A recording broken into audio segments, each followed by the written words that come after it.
Welcome to Biota.org Chat. I'm Tom Barbalet, and today I have the privilege of talking with Bruce Damer, who is a returning guest. Bruce and I were going to record the start of a new podcast called The Matrix Cast with Lorenzo Haggerty. However, unfortunately, Lorenzo is based in Southern California and has been overcome with smoke over the past few days, obviously with the fires there. So I think Bruce and I would like to send our get well message to Lorenzo, and we're looking forward to starting the Matrix Cast, I guess, about this time next week, Bruce. Yeah, get well and stay safe, Lorenzo, and those flames. Yes. So I think probably we're going to be doing quite a bit of jamming in the Matrix Cast in a number of different directions.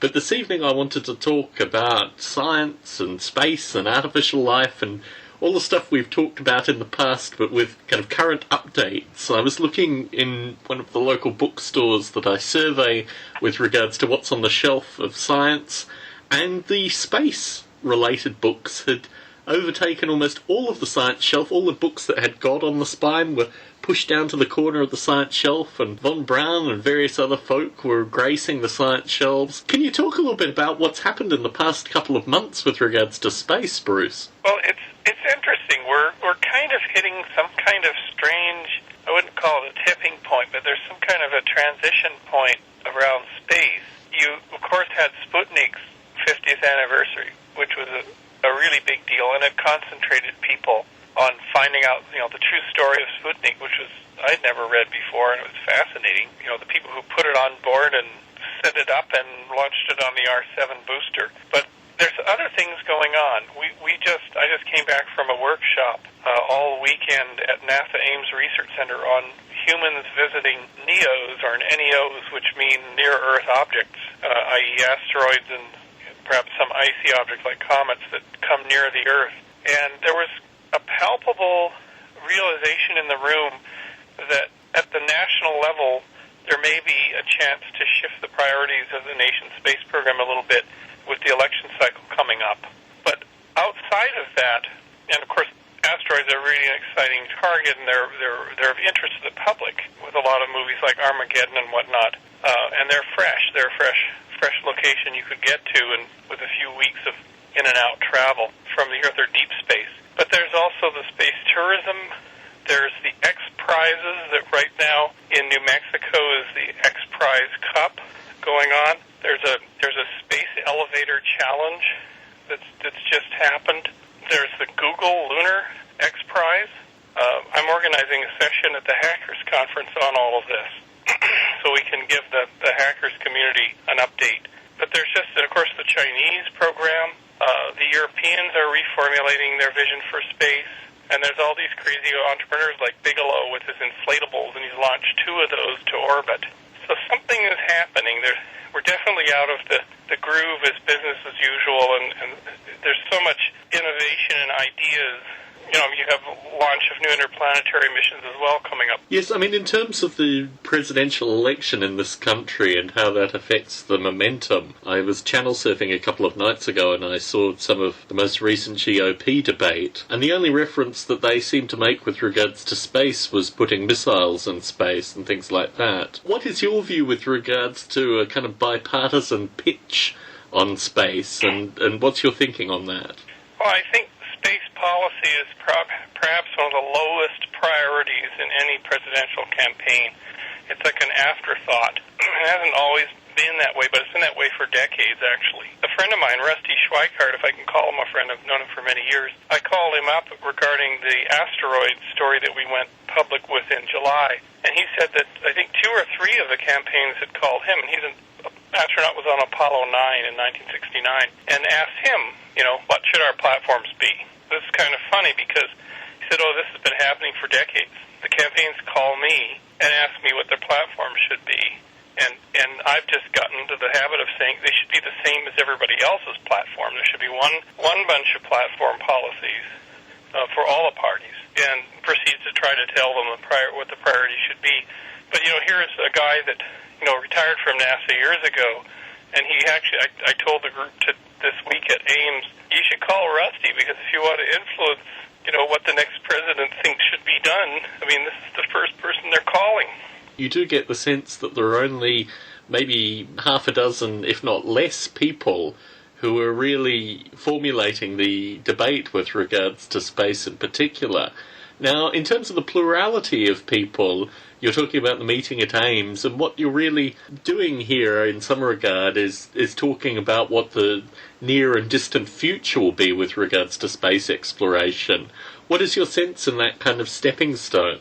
If one, and I just recently recorded a live radio show that became a podcast for David Livingstone's space show, and the most common, if extraterrestrials came into orbit and looked at how we did our exploration, they couldn't figure it out probably for the longest time, because it just didn't seem to make any sense how haphazard things were and how different hominoids at different places on the planet seemed to be launching identical missions at different periods of time. They couldn't figure out, and they would eventually figure out it's because we don't cooperate and we don't think with one mind.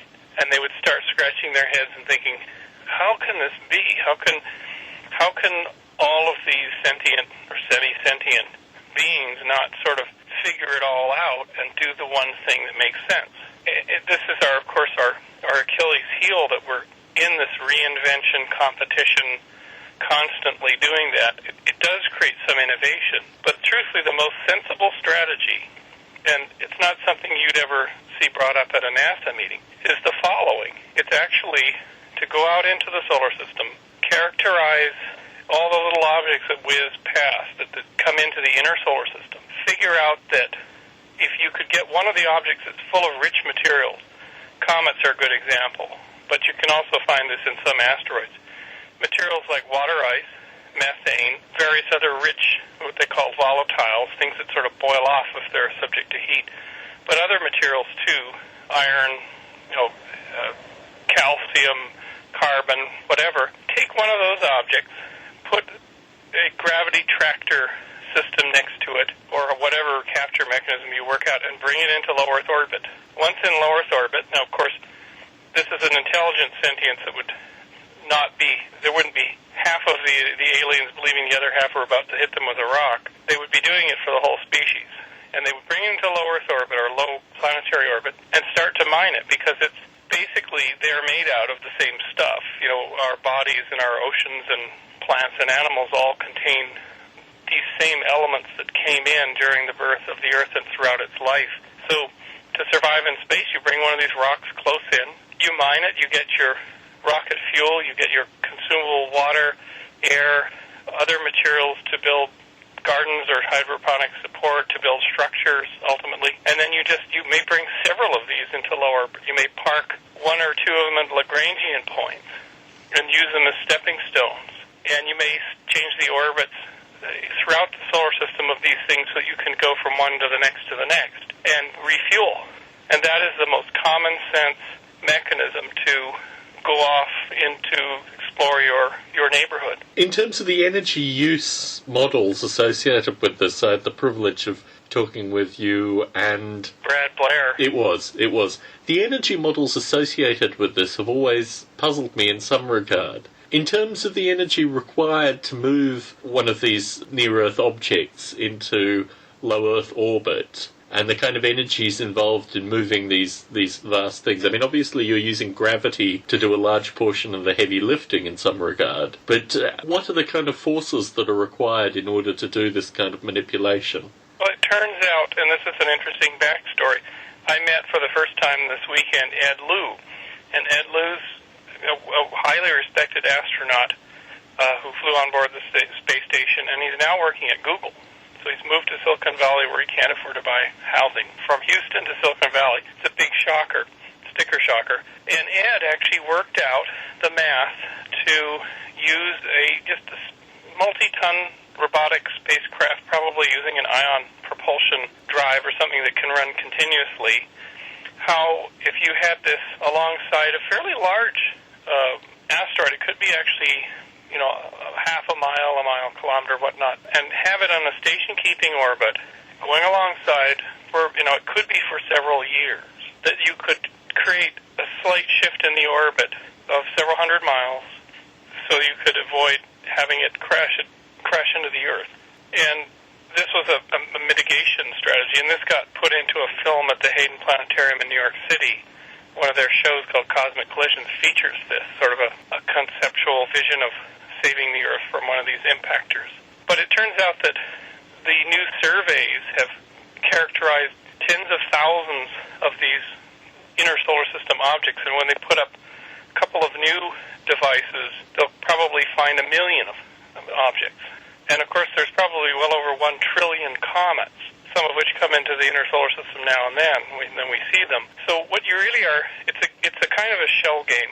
What you're going to have to do is find the ones that are already going to come very close, or that need what's known as minimum delta V in energy to go out and reach them, and also a minimum delta V in changing their orbits. And what you do is you pick some candidates, park some gravity tractor spacecraft near them, and gradually shift their orbits. And you may actually use, it's like a giant billiard game, you may use other objects to slingshot the ones you're trying to capture. So it's a numbers game, but you would eventually do the job, and you might, in 7 years you might be able to deliver one of these things. But using slingshotting around Venus, course correction around another large object, and gravity tractor, and then you could precisely deliver the thing for use later. Returning to the scientific brilliance of politicians, there seem to be two competing groups here in one regard. I mean, there are scientists that talk about asteroids colliding with the Earth as being a great source of funding for science, so they can get finer predictions with regards to asteroid collisions.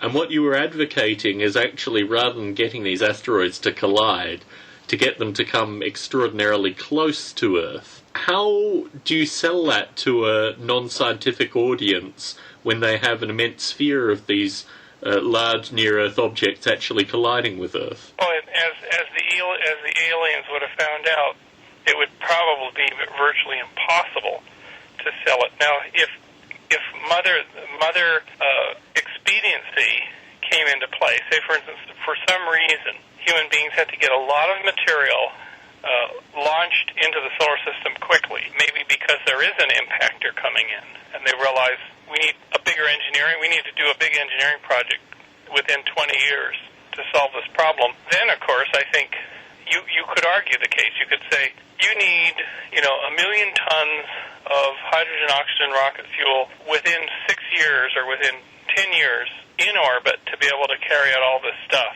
Only one place you're going to get it is from some kind of captured icy object. Then, because of mother expediency, people would start saying, well, weighing one risk against the other, this committee that's going to bring this ice ball in, it's only 300 meters across, it will actually not, if it's an icy object, it probably won't even reach the surface if somebody threw it at the Earth. It'll burn up, or we'll bring a small one, we'll bring a 75-meter object, and we'll bring several small ones, so nobody's ever threatened by it. So there will be kind of a negotiation. There would be a saying, all right, we can do it, and we can answer these people's panic. It's almost like the argument over windmill power production. Environmentalists might say, oh, it's killing birds, but the expediency thing is, hey, if you want to build another coal-fired or oil-fired power plant that does the equivalent, it's going to kill a lot more than a few birds. So get real. So in a sense, if we're in a situation of critical need, the logic will dictate what we have to do. One would hope that would be the case. Certainly there are contemporary movements that are very, very anti-science. There would be a degree of polarization with regards to this logic. Oh, I'm sure it would be just like the film Contact, where there's a whole religious zealots who basically say the end of the world's coming and it should come, and it's the rapture, and bring it in. For them, they're in a reality bubble that would believe that. It's very much like the people who drank the Kool-Aid after that Art Bell show about the comet down in San Diego. They were convinced by their leader and by this crazy interviewer, or the interview that Art Bell had, that the comet carried there were alien spacecraft in its wake, and it was time to take their lives so they could join. That was their rapture. So there's definitely going to be that. It would be even more crazy than the film Contact showed. No, that's my concern, that in order even to get funding for kind of preliminary research associated with this, you would need a degree of education which I don't think exists even in the most, educated, most civilized nations on this planet currently. And I think that's why, in some sense, if the future of, if the 21st century belongs to Asia, meaning, China, Pan-Russia, plus India, South Asia, they have the energy, they have the manufacturing, now they have the finance, they'll have the technology. This century, it belongs to them. Europe is sort of an appendage onto that. And perhaps the space belongs to Asia, and it may belong to China. And the Chinese may have a more pragmatic approach, and given that they're effectively run by a sort of centralized multi-committee dictatorship, when they make a decision, it happens.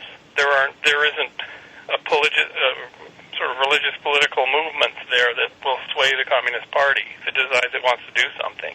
And there's a huge interest in education and a huge interest in their space program.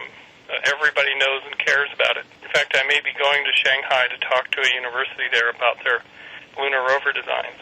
Bringing this back to artificial life in some regard, the idea of artificial life entities being part of NASA's future is something that you've been putting out for probably a number of years for those of us that have listened to you closely, but more publicly probably in the past couple of months. Can you talk a little bit about your vision of artificial life with regards to space exploration? Yeah, it's certainly something that I would talk about in private to sort of visionary technical people, but it's more way out than bringing NEOs into Earth orbit. That's something they can't talk about. But the idea is that when you look at a rocket, when you look at the shuttle or the Orion or whatever they're going to build, all of those vehicles, if you turn them on their side and you have a tank, you have an oxidizer and you have a fuel and you have a business end where you get the locomotion and then you have people sitting on the front, turn them on their side, almost as the Russians do, deliver their boosters, and you've got something very close to a steam engine. Steam engines, the oxidizer was the air through the coal in the back, and it drove a drivetrain through the boilers, and you had somebody on the front driving it. And like a steam engine, any one part breaks or there's a seal breach in one of those vessels, and you're toast. You basically have single points of failure. And so the steam engine, is the great creation of the 19th century, and our technology to go to space is basically 19th century technology. And what we're seeing with how difficult it has been to keep space stations running, whether it be Skylab or Mir, Salyut 7 or Mir or the International Space Station, they're constantly having problems. Fires, oxygen generator fails, they get a collision, and they have a seal breach. There's just this litany of failures. And if you go for any 3-month period, there's near fatal problems all the time. They require resupply. So think of it this way. If you just said, okay, we're going to Mars tomorrow, we're just going to put engines on the space station and send it to Mars. How long would that crew survive? They would have air and water and consumables and stuff for a while. They'd have power because they'd have their solar collectors. But then they would have some failure, and there would be no way to get a part to them. And sooner or later, they would be deceased. And there would be, of course, a radiation event when they got out of sight of Earth's protective magnetosphere. There'd be some kind of radiation event, and they would get fried there. So the technology we have to go to space is woefully inadequate. Totally and woefully inadequate. Even going on a 90-day sortie mission out to an asteroid and back, probably we just don't have the technology. It's a very, very high risk. The mean time to failure, as engineers call it, means that you're out for 90 days. The mean time to failure for some parts are 90 days. That means that they could fail within that time or out of that time. You just don't know. So the technology's all wrong. But if you look, for instance, instead of, say, the technology of a submarine, which is another pressure vessel that has single points of failure, versus the technology of a whale. A whale is made out of cells that regenerate. If a whale gets injured, it gets healed. It takes resources from its environment. It's air. It breathes through its environment. And incredibly adaptable and stays in the ocean, for I think some whales live 100 years, 200 years, with brilliant performance. That is the kind of technology we need to have to survive in space. The ships basically have to be living. Now, there's the problem with all this is that how do you can't build a living ship out of cells, because in space they basically would wither. They're not, the biota of Earth are very inappropriate for living outside the Earth in a hard vacuum where temperatures fluctuate by hundreds of degrees. So it's an inappropriate biology, but it's a starting point. And Freeman Dyson, we can talk to later, many years ago, wrote a piece about that maybe, it was called the Dyson's Tree, and you probably remember it, where he said, on the icy objects of the Oort cloud and on rich chondritic asteroids, perhaps there ought to be evolved or generated by Earth Dyson's trees, organisms appropriate to live in those environments, take the resources off of them, collect solar energy, and populate the solar system with these sort of fuzzy solar collecting, nano-generating critters that can live on all this surface area. And that you actually have to do something like that first in order to provide sustenance and resources for humans coming later. You need Dyson's trees everywhere. This is one of the reasons we can't settle Antarctica. There's nowhere that you can, apart from the fish in the oceans. It might as well be Mars, except that it has breathable air. So the McMurdo Station has everything flown in. So McMurdo Station is a very good metaphor for that. So is Las Vegas, of course. So Biota, where Biota comes in, artificial life comes in, is cyberspace is the ideal chrysalis or hyper-evolver mechanism to try out the experiment of using the power of evolution in simulated space environments. Simulate an asteroid, simulate the lunar surface, and simulate hypothetical organisms that might live in that environment and run the experiment.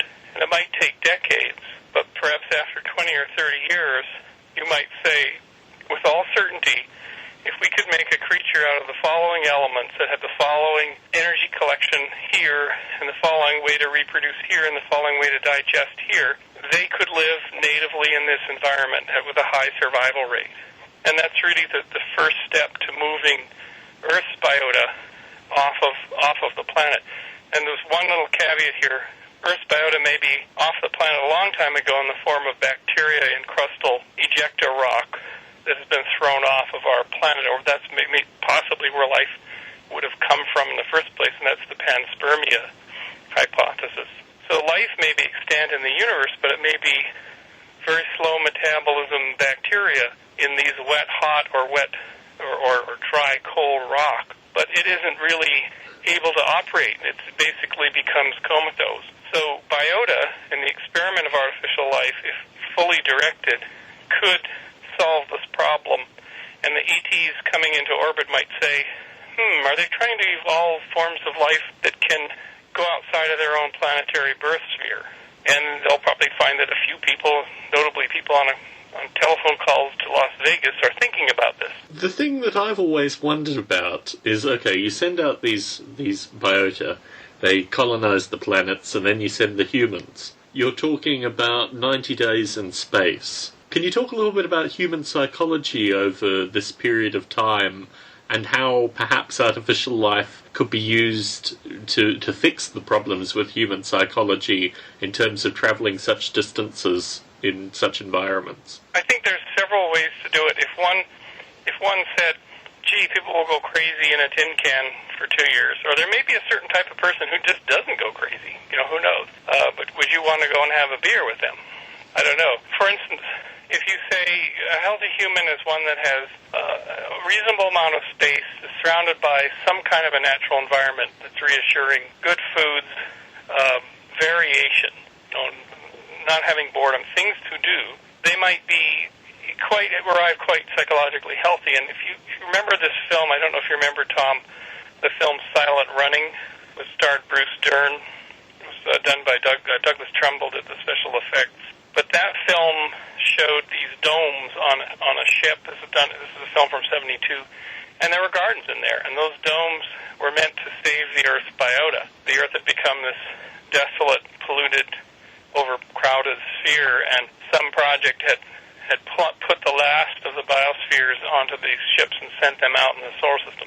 And there was Bruce Dern, the gardener, the naturalist, the eco-astronaut, tending his plants. And that kind of vision is interesting because probably that is a health thing. Here I am in Northern California, and I bought this farm where we raise potbelly pigs, and I grow a lot of plants, and I do that just to keep my sanity level. So I kind of have several acres of sanity-inducing nature. So where does biota come in? Well, if you're focusing all your efforts on getting the best resources, say icy objects or richly endowed asteroids, and you're focusing this new type of ex-terran biology to go and colonize those environments and live in the interiors and live on the exteriors, then one goal should be saying, all right, then that is our new spacecraft. If we can bring those into low Earth orbit, if we can colonize them with this kind of biology, if we can hollow them out, we can have this type of new biology create breathable air. We can create large structures. We can just basically do all the engineering, cementing in an interior that will hold the air, build a large structure that's large enough to maintain psychological equilibrium, and build a habitat. And this, of course, goes back to Margulis's concept of biospheres. And so these large, richly endowed, well-radiation-shielded biospheres are the place we go. And then they're moved somehow if we want to move ourselves, or if we want to just create additional living space or worker housing space. It's not a bad option than trying to build very, very large engineered structures. When I travelled across the US, there are parts of Utah, for example, that are completely Martian. And it strikes me that, 2.5, maybe 300 years ago, there were humans crossing that environment that didn't know what was on the other side. So, there's some element in human psychology where the people that will survive probably can survive those kind of experiences. It's an interesting kind of side component to all of this, to actually think about the kind of people that probably will survive. Changing directions almost completely. I've been in contact recently with some folk that are talking about biology in Second Life, and this is something that we have been touching upon probably for the past 6, maybe 12 months of conversations, both recorded and unrecorded. This is another environment where we can test ideas, and it's something that both of us have talked about. You've been into Linden Labs a couple of times. This new movement seems to be just a few individuals, although Linden Labs seems to be doing some of the publicity. But it strikes me that there are a number of environments that could be used as these kind of testing spaces. Can you talk a little bit about the development of digital space in recent months, maybe what's going on with Second Life, and your thoughts about creating these kind of simulation environments, perhaps with existing simulation spaces? Well, here's some good background history. Back in the 80s, when really the ideas were blooming in my head about artificial life, they kind of collided with the ideas of the early 90s about what happens when we get multi-user worlds. And I sort of thought, well, gee, if you want sort of evolution to happen, you need all this kind of selection pressures, and what better place to get that than putting biotes, or whatever you call them, inside these multi-user worlds, and having people having the minds of apes, of noble apes, poking and prodding at them and creating all kinds of interesting stimuli. And when I met Chris Langton in the summer of '94 at Santa Fe Institute, that's the first idea that I brought up. And in fact, in his lab, they were playing Carl Sims' evolving blocky creatures, MPEGs on screen. Everybody was oohing and ahhing because nothing at SFI had ever produced something that visual. And I said to Chris, look, this is the idea. You have these creatures, and those particular creatures were developed on a connection machine just as a very big batch process. I said, you have these creatures and you put them in these avatar worlds, none of which existed at the time. So Chris was having a hard time picturing what I was talking about. And you have the ideal environment. the human mind plus richly endowed environments with millions of objects, et cetera. And two years later or so, maybe a year and a half later, I actually finally got him to go into Active Worlds, and he grokked the idea of an avatar space. And we had discussions about it inside Active Worlds, in World. But then what was interesting is as we started working with Active Worlds, and Active Worlds was really the first competent platform that allowed you to script, to build your own applications in it, to put objects down, to script them very primitively, and to have behaviors and whatnot. We abandoned Active Worlds around the year 2000, 2001, because we found that there was no real scene graph, and you couldn't do things like physics. It had really been thrown together like almost a Lego set, and it was inadequate to do the work we were then starting to do with NASA. At the same time, I was watching Linden Lab and There.com and whatnot, and we had, of course, massive multiplayer gaming going on, and you had a lot of people trying to do cool game characters and bots. We had Biota 4 at San Jose State, and we invited people who were in the gaming industry who were making multiplayer games and who were creating cool non-player characters, or you'd call them bots, to come and show their work. And for the most part, it was really cool little things that would run around and had some kind of behavior, and you shot them, or they shot at you. And it was clear that there was no intention for them, those developers, they didn't have the time or the patience to try the experiment that Carl Sims had tried, which is to let something run for a long period of time and then see the behaviors coming out. It was exactly the opposite. They needed a cool bunch of behaviors that would drive game-level interaction at the user's rate to create more draw for the game, more things to do. When Linden Labs started coming on the scene, I thought again, well, maybe this will be a richly endowed environment, and it would allow the Biota experiment to happen inside it. But as we saw the kinds of things people were doing and the kind of limitations that Second Life had to impose in order to keep their grid running, it struck me, and I think it probably struck you, Tom, about the same time, that in fact the clocking of a multi-user world, whether it be for avatars or gameplay, is always clocked to the level of the user. The servers that are serving you, the clients that are running, are always trying to make sure that the user experience is preserved. That means things don't happen really any faster than they have to. They certainly don't want to happen slower than they have to. And resources are strictly limited because they don't want people crashing part of the grid. So, for example, in Second Life, there's a small buffer, I think only in the tens of K, that your script can write data into, that's given to you in a given area. So you won't overload what the server's trying to do for the other users. So what it comes down to is there's a fundamental disconnect between the goals of a multi-user world and the goals of an artificial life system. The goals of an artificial life system are to take every last erg of CPU power, every last bit that you can give it, even networking a grid of machines together to get as much sort of phenomena or stimuli or hyper-evolution, if you might call it, done, and then take a peek at it. But the goals of a multi-user world are to make sure people have a good experience.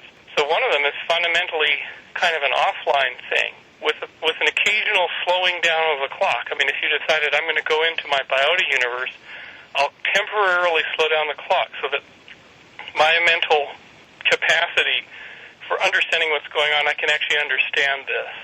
And I'm going to go and I'm going to walk around and see the huge beauty that has emerged from the thing. But frankly, they're slowing down to my level so that I can grok it. And then when I go out, it goes back to its normal level, which is much more rapid. And this was played out by Tom Ray's Tierra. Tierra was a sort of gene-copying reproducer system. And basically, in order for Tom to understand what was happening, he would do a snapshot of the server and dump the system to look at and study it. But it was happening much faster than he could monitor. And so all he would see was color bars and things moving back and forth and very little in terms of graphics. Then you get middle ground things like Polyworld, and you get games like Darwin's Pond, and maybe there's something there. But I think when you place things in a multi-user setting where you could impact the experience of other people, engineers are always going to give the task priority, to the human experience. So that's a very long-winded. So anyway, the end of the story is the concept of digital spaces and our open source platform, which we built for NASA and with NASA funding, was ultimately also to provide a common, very powerful 3D architecture that could run at the rated speed for artificial life experiments, but is also walkable. And that this it could serve as a common terrarium, if you will, for a number of A-Life Biota-type projects, that once they put their critters or their L system plants in there, they could all interact. But that it would be engineered from the get-go to prioritize the processes of the artificial life experiment. So you've raised a number of points here, Bruce, and I'd like to touch on a few of them before we move on to talk about graphics. I mean, my recent experience with Second Life, in fact, mirrors a lot of other experiences that I've had with artificial life that we've talked about a bit in the past. The folk who are now talking about putting artificial life in Second Life are still at that phase where they're understanding that the amount of memory they have in the Second Life scripting language will probably not facilitate the kind of artificial life that they want. My immediate response to that was to get on their wiki, post on their wiki and say, we've done this 6 months ago. We've done the math associated with this, and we'd like to help you as much as possible. The solutions that we came up with, and they feature in podcasts, they feature in email correspondence, is, as you say, you take the client part of Second Life and you explore how you can get the client to act as an artificial life agent in the environment. But what is interesting about that as well is that when people think of artificial life in an abstract sense, they go back to, as you say, blocky creatures, they go back to Polyworld, and many artificial life developers are already 10, 15 years on from there. They're in a frame of reference where they now see artificial life as being intelligent agents. It's the psychology and sociology of the life that is what is exciting to them. And I think it's a fascinating problem because you have this lazing community with Biota, for example, and then you have people that are just new to it and they're saying, okay, well, what we need to do is start making blocky creatures. And that interaction, the liaising between, you know, people such as John Klein, yourself, myself, Gerald, Dave Kerr, these kind of people who are in this lazing sociology, psychology of artificial life. It's bringing people on board who haven't done that over the past 10 years, which is in fact a fascinating process. And I think this current interaction with an independent group who aren't attached to Linden Labs but are interested in bringing artificial life into Second Life, I think will be very exciting in that regard. And bringing them on the fast-moving artificial life bus, I think, is the interesting part. But you touched on the graphics component and the need for a good scene graph for artificial life development. And this has been an ongoing conversation again for probably well more than a year, well more than we've done these podcasts for. I remember back in the early Biota at Home, Darwin at Home days, you know, lamenting issues with regards to Ogre. And I had a thought recently that if you look at browser technology, for example, there was a time when there was just Mozilla, and then there was KDE, and then there were all these open source browser components. So, for example, when Apple came to put out Safari, the immediate response from the journalistic community that had been following open source said, oh, they'll have to pick Mozilla because that's the only open source browser technology. Well, mysteriously, there was KDE as well. What concerns me with regards to open source graphics currently, and this really goes back to industry, I can't understand why the graphics card manufacturers aren't putting serious development time into a fully fledged scene graph that is, you know, ticks all the right boxes with regards to highlighting their technology. And the thing that you see with Linux in particular is the likes of IBM, Intel, HP are all contributing to the common open source, you know, operating system soup. But I don't really see the same going on with the graphics card manufacturers. I mean, Digital Space is still relatively dependent on Ogre. And, I mean, what's your feeling with regards to Ogre and these kind of issues? There are actually a few good choices. There's Open Scene Graph and Ogre and a number of others for the scene graph part. But what's interesting is DirectX 10. I mean, in a sense, you're stuck between a rock and a hard place. DirectX 10 is, a driver driven by a monopoly that actually has delivered competently and is pulling ahead of OpenGL in the same way that Vermal was sort of left behind because Vermal was a sort of industry standard and industry standards move slower. We're finding that OpenGL is just several steps behind DirectX, Direct3D. And Microsoft, because it has the investment dollars and because it has the users, whether it be the Xbox user or certainly the PC user, Windows user, it can drive the standard forward, its own version of the access to the hardware.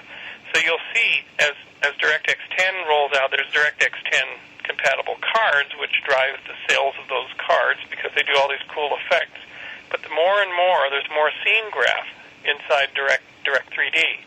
There's just a little bit more. So they're eating away at the need to have complex scene graph management. They're putting more and more and more of it into the driver.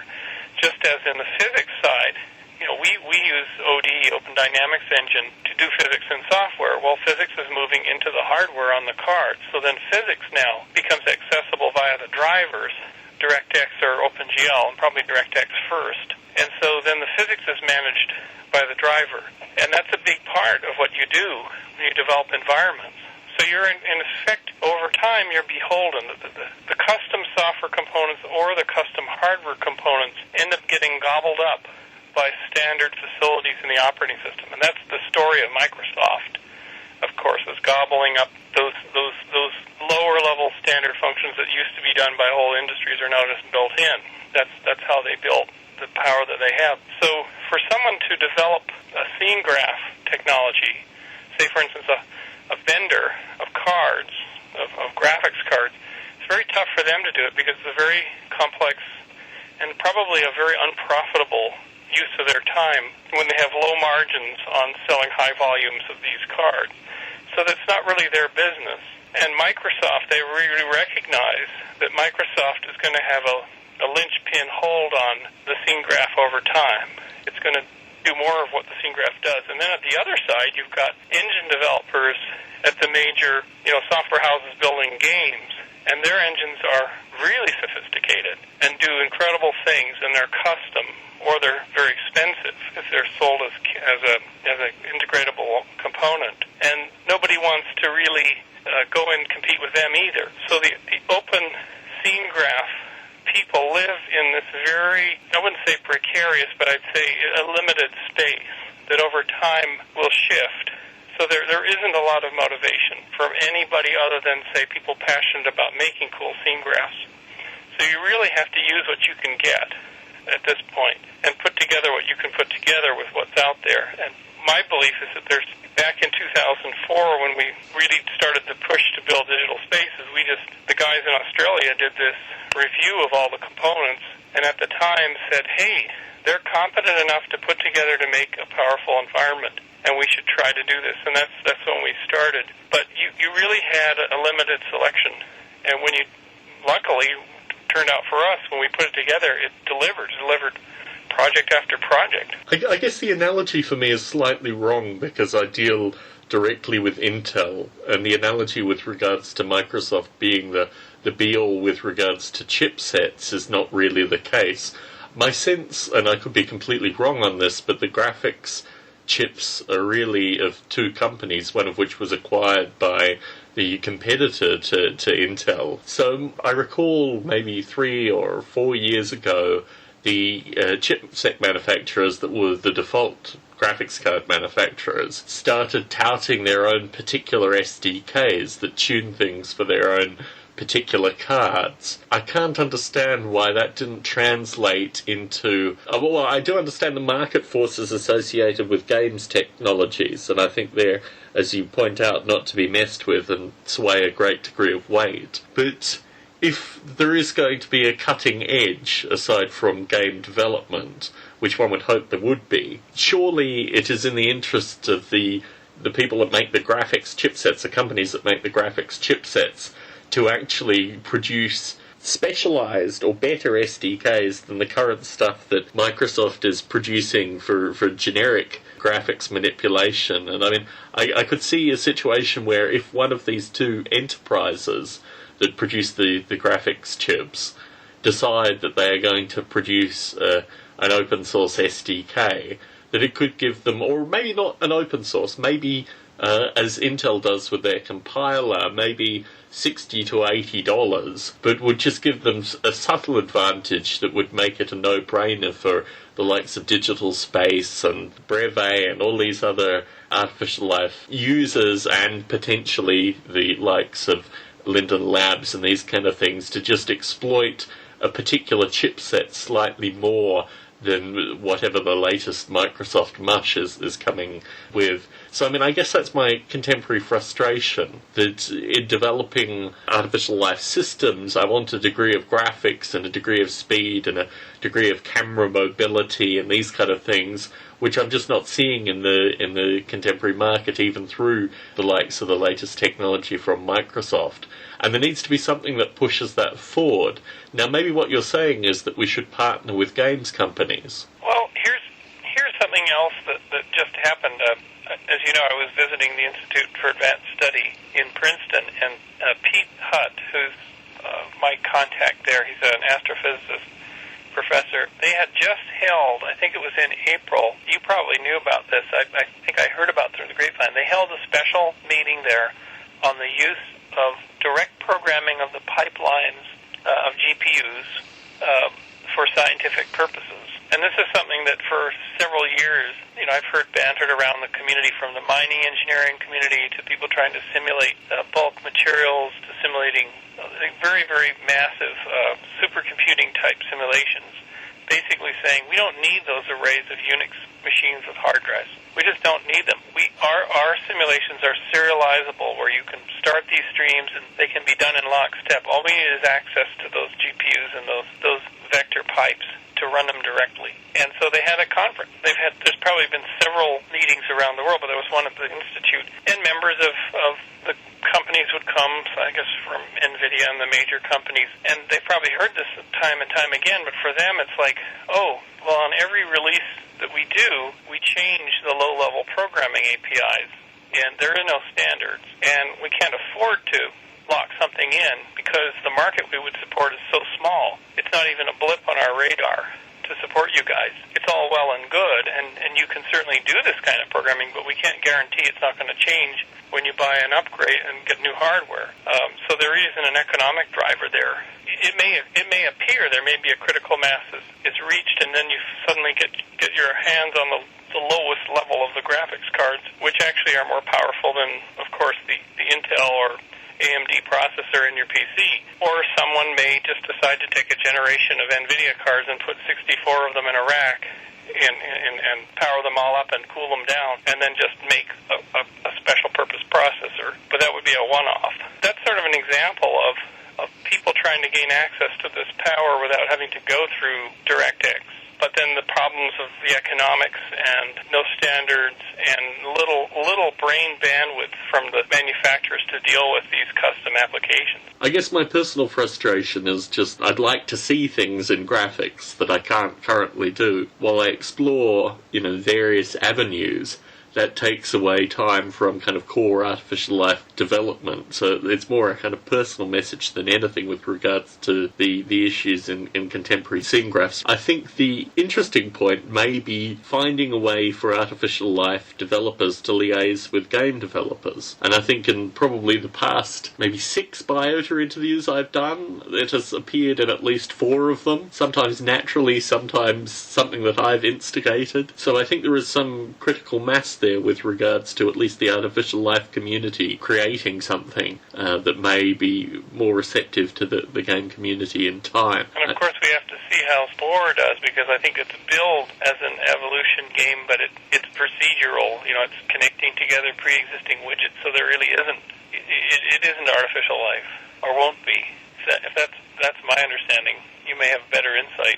Well, it's not artificial life by name. As you know, I've made various efforts to interview Will Wright about this. But my feeling is that all these things, I mean, in my original John Klein interview, I mentioned that his screensaver, his Breve Creature screensaver, had actually gotten folk interested in Noble Ape. I had direct correspondence with people that said, I saw this screensaver and I looked around and I found the screensaver and I found Noble Ape and I found various other things. And I think there is potential in the Spore release to get people interested in artificial life. I think irrespective of whether Will Wright uses the magic two words, I think there will be a community of users of Spore that will say, well, it's an interesting experience, but I'd like to do a little bit more. Well, where do I go now? And I think that is really the momentum that the release of Spore will give to all artificial life developers, is just think about contacting local news stations and saying, well, the release of Spore is wonderful for us too, because we've been doing this for the past 12 years, and, shot to screen of Breve or AI Planet or Ailsim or, Gene Pool or what have you. I mean, I think the release of Spore could have a number of very positive effects for artificial life developers, even if it isn't explicitly Will Wright saying, I wish I had been able to go to the Biota 2 conference, but I developed Spore instead. So, I mean, I think there are a number of ways that the release of Spore could actually benefit artificial life developers in quite a real sense. Whether it brings elements of the games community to our door, well, if they even get slightly interested, they will hopefully listen to a few Biota podcasts and get a sense that, hey, wait, those artificial life developers were actually talking about this a few months ago. The interesting thing, after I did the presentation up at Industrial Light and Magic at the end of July, two people came up, because I talked about Biota, and I talked about a vision for doing a common open source platform to allow all these experiments to happen, and two people came up and they came out to lunch and they said, we're really passionate about this. And these are people who, I'm not even sure what division they're from. They're probably from the film animation division, but they're highly skilled, competent people. And I would probably guarantee that if you gave such a talk at a games conference, there would be people in the audience who say, you know what, I want to try the real thing. I realize what we do is toys. It's connecting Lego parts together that give a behavior. It's not the real thing. There's no emergent properties at the low level. There's emergent properties with the players, of course, and with the pieces that come together, but it's very limited, self-limited. And you'd probably get a few people put their hands up and say, sign me up on that list. I want to try the real thing because I know what real nature is, and it's not this, what we're doing. Well, I think of it in terms of percentages, and this segues perfectly into the final topic of conversation. But what I'll say just before that is I've always thought that what we're doing in developing artificial life is trying to attain a percentage situation where if we wanted to model something or some circumstances in the real world, we could say, well, we get maybe 95, 98% of the way there. For example, a colony of ants, we could do some kind of predictive metrics, and 98% of the time we're right with regards to the colony of ants. Now, in terms of a wide variety of things, if we get 65 to 70% of the way there, that is perfect for the film industry. The only SIGGRAPH I attended in 1999, I think the first Star Wars Regeneration had just come out, and I had a long conversation with the digital choreographer who had done some of the battle sequences. And she was fascinated by the ideas of artificial life and said, as you say, it was very receptive to the fact that the film industry, as a starting point, if we got 70% of the way there in terms of an SDK, would want that. That would be a product that would easily be marketed to the film industry. And I think in terms of player experience in games, and here it's not just things like Second Life, it's first-person shooters, first-person adventure games, these kind of things, even multi-participant adventure games. If we got maybe 90% of the way there, or 95% of the way there, this is a no-brainer for the games industry, because this is something which not even needs the kind of testing that they've had to do in Spore, because we have, iterative testing is so critical with regards to artificial life development. But I think what fascinates me now, and you've seen this through some of the correspondence I've CC'd you on, is that if we talk about artificial life moving into philosophy, psychology, and sociology, there are already groups that are saying that they have predictive knowledge of what artificial life is going to be like and what the future is going to hold. And I recently was forwarded some stuff from a fellow who actually instigated the initial development of Noble Ape, who is now an academic at Oxford. And he forwarded me a paper by a fellow called Nick Bostrom, who's also associated with Ray Kurzweil, to tie back to your first Biota chat interview, and probably also what we'll be talking about with Lorenzo in some regard. In any case, this fellow paints a very curious and very divergent view of what computer simulation and simulated consciousness and intelligent agents and these kind of things, what that's all about. So what I discovered was that there is this movement, which I had some precursory knowledge of, thanks in part to folks such as yourself and Lorenzo, who already had painted this view of simulation, which was in fact quite divergent from the contemporary experience of artificial life developers. So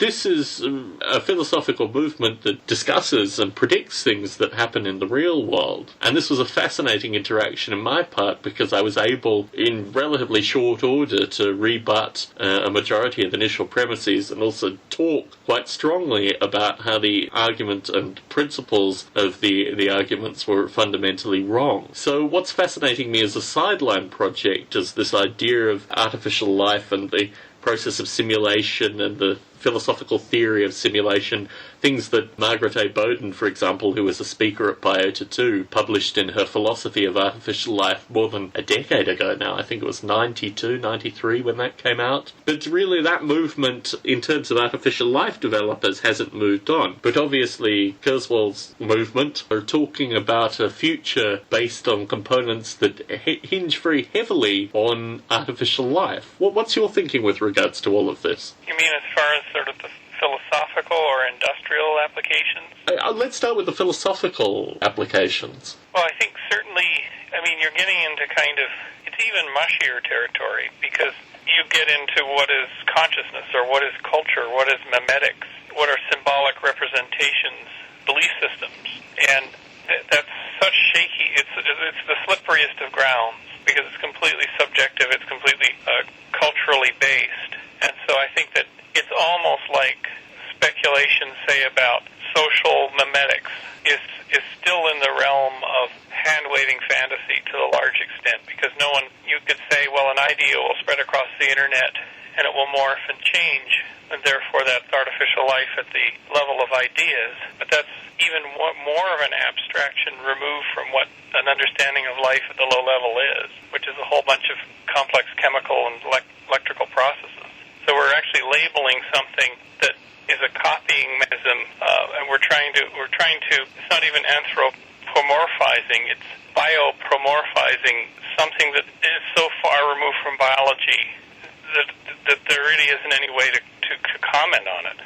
My own view is slightly different with regards to the fact that you can identify the errors associated. They believe that there are components of this that are fundamentally futurist, and the way in which they describe it is that it is unattainable futurism, but in the same sense that they know what it is going to be like. That is part of the paradox in some regard. But what interested me was that, folks like Dave Kerr and Calgary and John Klein in Boston and Gerald in the Netherlands are all counterexamples to some of what they're saying. Now, it's not all of what they're saying, but it is a sufficient part of what they're saying to actually require, I think, some kind of response from actual artificial life developers. And what concerns me with regards to this movement, and has concerned me with regards to other movements that have some affiliation with artificial life, is that the pragmatism that you need to have in developing artificial life as an actual developer gives a degree of granularity to these kind of things that these people do not have. And it reminded me of the day that Howard Rheingold, who had truly lived in the birth of virtual communities from being in the conferences on the Well, finally came out and said, you know what, GeoCities is not a virtual community. It is a collection of free websites, and that's it. You cannot call that a virtual community. And it was one of the few times that an actual practitioner who knew the ropes of a field came out and said, misapplication of terminology. And, of course, everything was being branded virtual community because it was fashionable. But it's it's almost as though the artificial life community has to come out and say, guess what, Craig Ventnor's making sequences of proteins or sequences of DNA is not artificial life by our definition. We own this term, and this is what it means.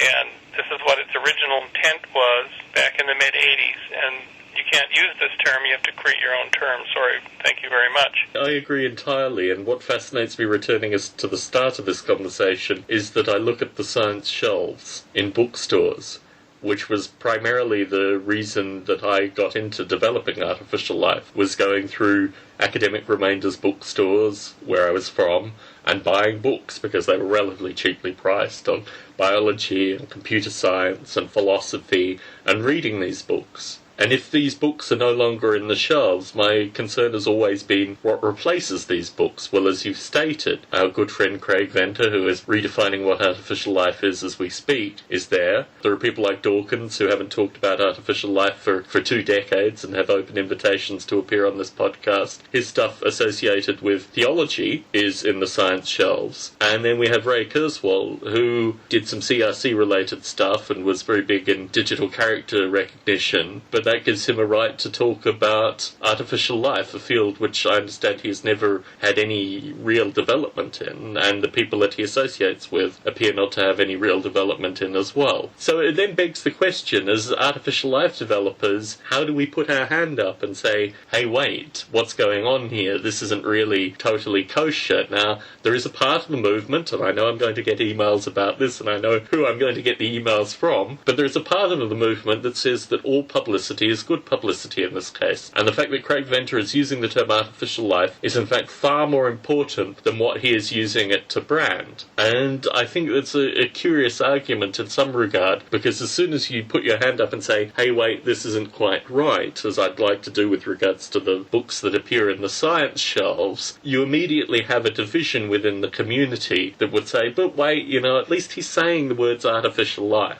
And I think that's a curious paradox that I have to work through. But ultimately, the agitation that I feel will probably get me to raise my hand at least a little bit. Yeah, and I think that on the Biota site, one could put statement. This is what it is, and this is what it isn't. I mean, you could have an opinion page, a blog. One of the great blogs for the virtual worlds movement is Terra Nova, and serious-minded people are in there, and they're posting there, and they're thinking about things. And if something comes out and it's misnamed, or if something is kind of bogus, they'll call it. How many people read Terra Nova? Not a huge number, but it's becoming an authoritative source, and there are enough respected people who know the history that it makes sense to say, well, somebody called a spade in this case. It unfortunately becomes politics over science at some level. And I think that's the interesting thing that artificial life vends on many of these problems, as does virtual worlds in some regard. Well, anyway, Bruce, I think we've touched on absolutely everything we wanted to talk on. Are there any final thoughts that you'd like to put in the podcast? Well, for the next show, some of the things that I came back from the Institute for Advanced Study with, talking to Pete Hutt, we can talk about those, more NASA stuff, and some bizarre stuff that we're doing next week when the world's first personal computer, the Link, made at Lincoln Laboratory at MIT in the early 60s, is arriving. It's working, and it is the first machine in the world devoted to interaction with one person with graphics, with a CRT, with an all-points addressable CRT, and this is 1962, 63. And it'll be very interesting to sit in front of that machine as it spins its little spool tapes and paints charts and graphics, and you type in code and realize this is the first time that people built this environment. And you couldn't even talk about how many megahertz, how slow this thing is. But in fact, from the videos that I've seen of this before it was put on the truck yesterday in St. Louis, the thing is very responsive. It's very fast. And yet it's the very first, and it started the paradigm that we live in now, that we think of for supporting artificial life and email and interactive human-directed computing was started on that machine. So Sunday, November 4th, if anyone's around Mountain View, we'll have the original people who built the machine and a running version of the machine and that you can experience. We need to do some collaboration between the Digibarn on Biota, because certainly I cut my teeth, as you did, writing artificial life, very simple artificial life, on what would now be considered, I guess, vintage computing. And I think the ability to run some artificial life software on some of the Digibarn machines would be a wonderful thing indeed. Yes. Well, thank you very much for the opportunity to chat with you, Bruce, and why don't we do it again next week? Certainly. If I will come back from seeing the link being unloaded, and we certainly could if I'm around. We'll have to double-check all those times. Oh, yes, and hopefully we will start the Matrix cast with Lorenzo in a similar time frame. And hopefully the smoke clears, and absolutely. And in fact, I'm reviewing his first Matrix cast he recorded here this year, so that will start, and that's going to be a wonderful feed-forward, feed-backward between Biota and the Matrix casts. Definitely. Thank you very much, Bruce, for the chance to chat with you. You're very welcome, Tom.